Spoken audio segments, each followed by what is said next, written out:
In this game, winners win, and I only back winners. Trainer Kenny McPeak is a proven winner, and his horses are in my portfolio. And now they can be in yours too. McPeak's champion horses and Derby hopefuls are now featured on Morning Line.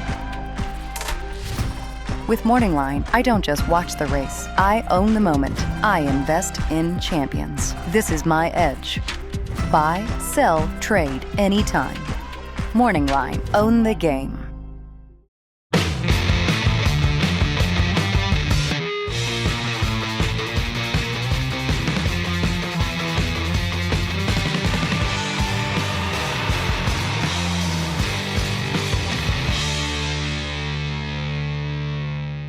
Hi, everyone. Thanks so much for joining us here on the Daily Racing Forum YouTube. I'm Gino Buccola alongside Ashley Mailloux with producer Bobby helping us out as we preview a race at Laurel Park on Saturday. Now, Ashley, you're lucky. I already got my Valentine's Day puns in yesterday with Mike Beer, so you're safe for today. But we do have a sale we want to mention and let you know all about the President's Day sale that Daily Racing Forum has right now. You can get 15% off everything in the DRF shop when you use that coupon code PRES26. That is all the way through Monday. You can take advantage of that one through Monday, February the 16th. Morningline.io is the official sponsor of this preview. Unlock access to some of racing's most coveted bloodlines, mares and colts connected to championship pedigrees. Morning Line is a private SEC-regulated marketplace where approved participants can trade licensed interests in elite racehorses. No ongoing costs. Build your stable only at morningline.io. Let's take a look at the field for the Barbara Fritchie here. Ashley, 7 furlongs the distance, $200,000 up for grabs. It's on a really nice Saturday stakes card over at Laurel Park, and this is one of the big ones. I think from a starting point, you have a horse like Take the Money Honey, who's just in really good form. This horse has 6 wins in 8 starts, 2 seconds, loves Laurel Park. The class of the field might actually be the one Dry Powder, who has faced Open Company. She's actually grade 1 placed in the Cotillion, and she just went on and faced horses in the Breeders' Cup Distaff. I think they are 2 of the top contenders in here. Yeah, I would agree with you. And I think they're going to be the shortest prices. We don't have the line, but I would assume that's going to be the case on the morning line. You mentioned it's a really great card. Don't think they still refer to it as the Winter Carnival, but that's what it's been known for years this weekend, specifically at Laurel Park. And typically the undercard is well supported as well. And you can see, 4 stakes on tap on Saturday? Yeah, we took care of a couple other ones, Mike Beer and myself. If you need help with the previews, you can check out the General George on the Daily Racing Forum YouTube. Let's see what Timeform US thinks, Ashley. How is this race going to shape up on paper? They have Hold Your Breath up front. She is very quick. She's coming out of 6 furlong sprint races where she was right on the lead, and she won the Garland of Roses back at Aqueduct on December the 7th. So she's quick. She's in nice form. A couple of the others in here have some versatility, like Take the Money Honey, who can show speed, but she can also sit off a little bit. Yeah, I pretty much agree with this. I'll be really curious to see what Dry Powder does from the rail. Obviously, she's cutting back significantly in distance, but you look at some of her mile races, Gino, one of them, they were pretty quick early on, and she was sort of pressing the pace throughout. So I think with her draw, she could even press the situation as well. Yeah, inside and outside might be the horses, because On Command is another one who has the ability to go if needed, and they could really spice things up front early if they both want to try to hold some of that early position and get up front. Let's meet the field here for the Barbara Fritchie, $200,000 up for grabs. This one's going to go as race number 8 on that really nice Saturday card at Laurel Park. We kick things off with Dry Powder. Going into the Breeders' Cup Distaff, she was in very nice form. She had just won the Catherine Sophia, and then in the grade 1 Cotillion, she finished a very good second. She had the lead that day, and she just got nailed. It was a wicked beat for her over at Parks. And then she went into the Breeders' Cup Distaff, and that field was probably a little too tough for her, Ashley. She also had to step up and face older in that field when she had been just dealing with her 3-year-old company in the races prior to that. So I feel like this is a really nice starting point for her as a newly turned 4-year-old. She's going to make her first start since that Breeders' Cup. She has the ability, as you pointed out, to show speed, but she can sit off and pass horses, and I think she's definitely a top player in here. Yeah, we'll see what Perez does and kind of what the instructions are maybe from Chad Summers here. I don't want to be too hard on her because she's placed in the top 3 twice in grade 1s, but One of them was a 4-horse field. The Cotillion, you mentioned it. I mean, it's a really tough beat when you look at the performance. I thought it was huge. But I think, as you've said as well, this is a good starting point. I don't know what sort of graded stakes caliber she truly is against, say, a really tough field of grade ones. But for $200,000, we've seen her do well consistently in a stakes race such as the Catherine Sophia, same purse money at Parks. I thought she ran well there. So she deserves respect. I don't think she's a lock, though. Next up, it's Hold Your Breath, and she may be the quickest on paper. She's coming into this race off of a lackluster performance, though, Ashley. On January the 17th, when she faced a couple of these, she had a fast start from the outside. She couldn't cross over. She was a little bit wide while she was trying to show her speed in the 2-path and then 3 deep, and then she was just done early as the heavy favorite that day. She just backed up. She finished behind Passage East. She seems like she's a very much need the lead type horse. And I'm not sure even if it's much as class as just like the way the race shapes up, because she showed us a couple starts back when she can get the front, she can win races even over at Aqueduct and against tough company. But I think it's just really circumstance for her. When there's nobody else out front pushing her, she can do things and she can be almost brilliant. Other times when she gets pushed, she just seems like she folds. Yeah, and I think if you liked her last time out, you obviously have to be disappointed, but maybe you give her one more shot. It was her first time at Laurel. To your point, Gino, it does seem like when she gets an easy lead, she sticks around. When she's hounded early on, we saw that once, at least in a dirt race. I should say twice, really, if you go to the Any Limit or second career start, and that's when she's backed out of it. So I have to think, obviously, she's going to offer a little bit better value, because we're going to talk about some of the others as we continue through the field. We've already talked about Dry Powder. It's going to continue. There's going to be other horses that'll be a shorter price than her. So I would just say, if you liked her last time out, maybe you come back one more time and you use her. And Hold Your Breath did beat a nice horse 2 starts back named With the Angels, who came back to win. You see a couple horses, a 2 and 3 back, that they beat, and they came right back to win. So some sharp ones.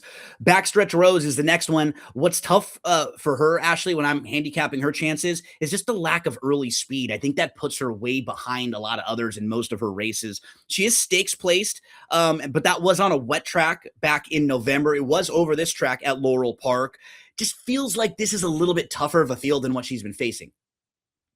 I agree. If there were a ton of pace horses signed on in here, I'd actually use her, because both of her efforts at 7/8 Yep. are fine. And she sort of has the same running style regardless. She just doesn't have natural gate speed. You can see that on full display, 2 back, going a mile and a 16th at Laurel, and she still picked up the pieces. So it just seems to me she's likely to get more of a fast pace in a sprint race. And she's not a 6 furlong horse. 7 furlongs probably hits her right, or even say a 1 turn, 1 mile if the pace is right. But I just don't see that pace sort of scenario unfolding for her. I've become a fan of Take the Money Honey over the last year and a half, doing some of these previews and just watching the success that she's had. She's nearly undefeated. 6 wins, 2 seconds by a nose and by a head. She has speed, but she can sit off a little bit in a couple of races where she hasn't been able to get the lead. She's fine sitting a few lengths off and trying to move to the lead. But this is probably the toughest field that she's faced when you kind of go through a lot of her career. She does love Laurel Park. And what's nice is I think her main rival, Dry Powder, here is coming off a bit of a layoff. So she does have a little recency, I think, on that main rival. And again, a good spot for her in a $200,000 stakes race to continue to step up the ladder and see how good she is. Yeah, certainly the recency factor, but also the fact that she's been going some sprint distances since late last year, right? Six and a Yes. half, 6. And then more recently, we're going to take a look at her performance going a mile at Laurel, and she just turns on the jets here. This is pretty easy. Could see the rider.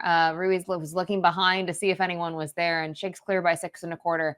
I think what I like about her most is there's 2 things. I think it's her running style. I think she's close enough to it, Gino. She does not need the lead like we talked about, maybe another horse needing that.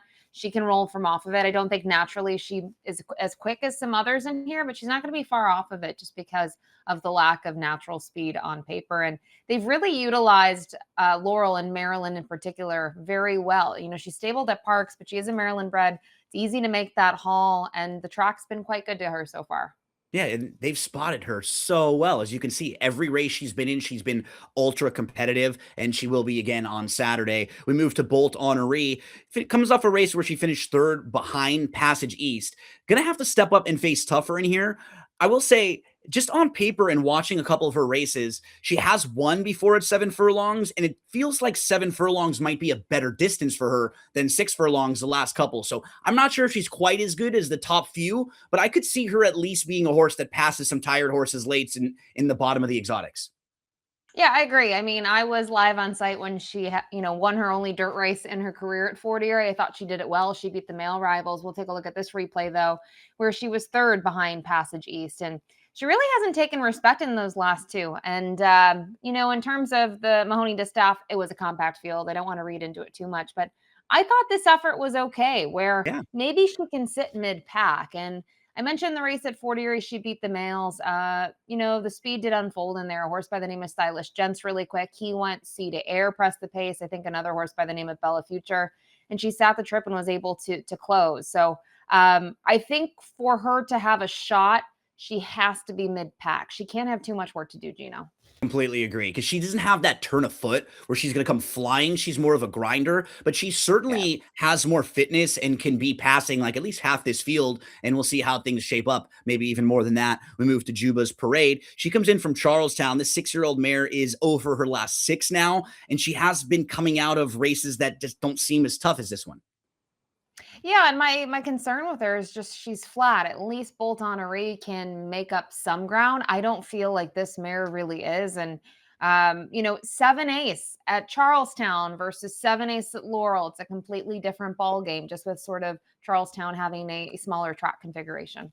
Passage East is really sharp right now. She is 7 for her last 8. And what I like about that, Ashley, too, is she has wins at Keeneland, Colonial, Laurel, Churchill Downs, Belmont, and Aqueduct. It's not like she's just dominating at one track and we're not sure if she's just maybe a horse for course. She's going all over the place and winning races at different tracks. And a lot of the times they're the same way, where she just sits about 2 lengths off. She can sit like 3rd or 4th, and she can move to the lead whenever she's asked. She's super handy. She's honest. And they're going to give her an acid test in here. And you know what? I actually love when barns do this, because you have a horse that likes the track, that's in really nice form, and that can kind of run their own race and make their own trip, and you give them a shot against tougher. I think there's really only 2 horses maybe that really outclass her in this field. So I'm not sure if she's quite as good as them, but I think she'll give them a good run for their money. And she's the type of horse with her running style. I like playing horses like this that I think can punch up in class.